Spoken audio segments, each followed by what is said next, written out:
In this video, we're going to talk about setting up a guide track.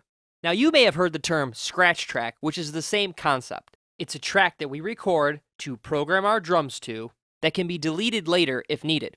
It doesn't have to be perfect, it just needs to be on time and give us the essence or spirit of our song.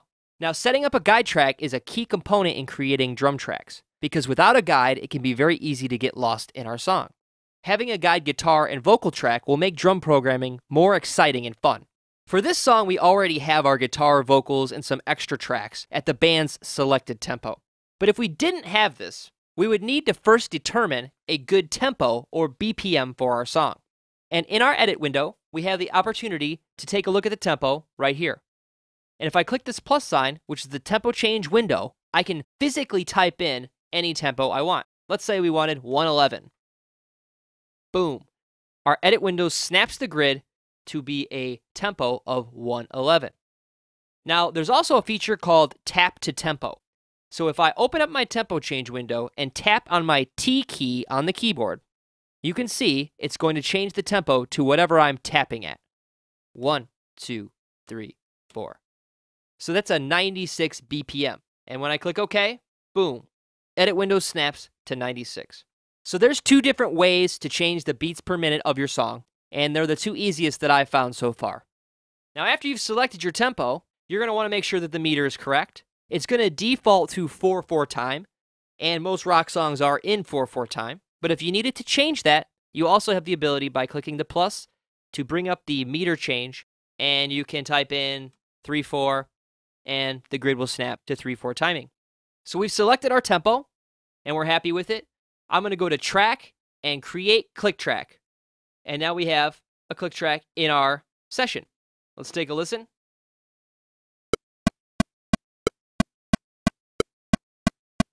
So you can hear it's in 4/4 at a tempo of 180.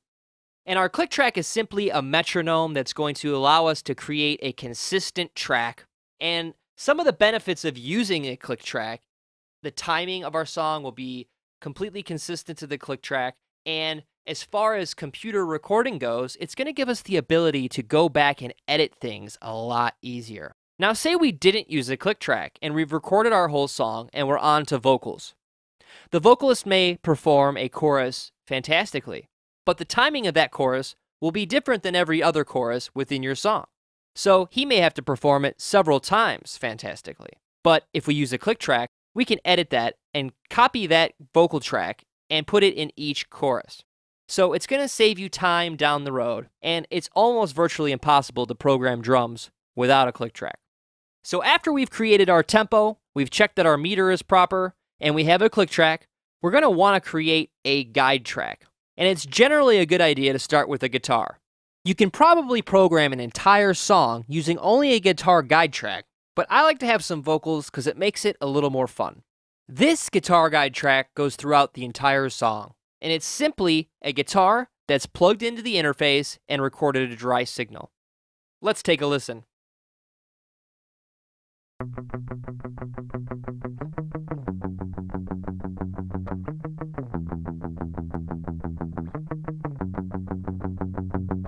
So there you go. You can hear that we didn't need to set up an amp and mic it and spend a lot of time to create this guide track. I'm simply going to pop on this amp simulator, and voila!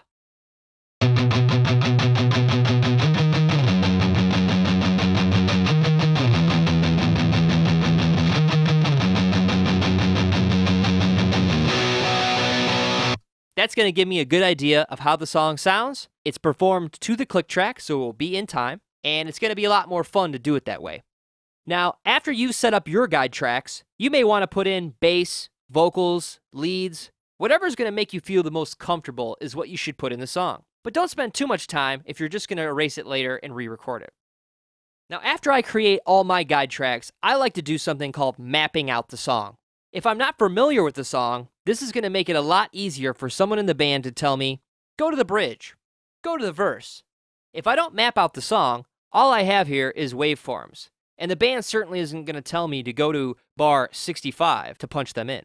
So what I'm going to do is show you the marker section in our edit window. By clicking this plus sign, wherever I am in the edit window, it's going to create a memory location. So I can type in intro Press OK, and it's going to give me an intro marker that I can move anywhere I please. I'm going to set it at the beginning of the song because that's where our intro is.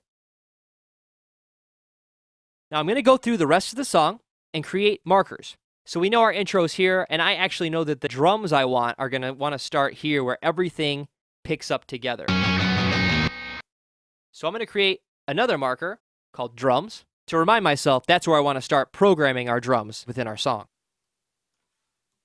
The next part's going to start here with the verse. Laughter rolls, but sad and all is gone. That one got right on the first bar. And I can see my chorus is here, so we know the chorus is going to start.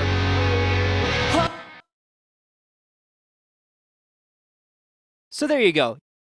You can see I've got my intro. This is where I want my drums to start, my verse, my chorus. Now I'm going to finish out the song before the next video, but I just wanted to show you how easy it is to map out your song to have a great overview of what the song contains. That way later on, when someone says, hey, take me to the bridge, you don't have to throw a dart at your screen and hope that it lands at the bridge. To recap, we've discussed setting up a tempo, or BPM, creating a click track or metronome, the reasons we want to use a click track, starting with a guide track or scratch track to capture the spirit of the song, and mapping out our song using markers in our edit window. Thanks for watching.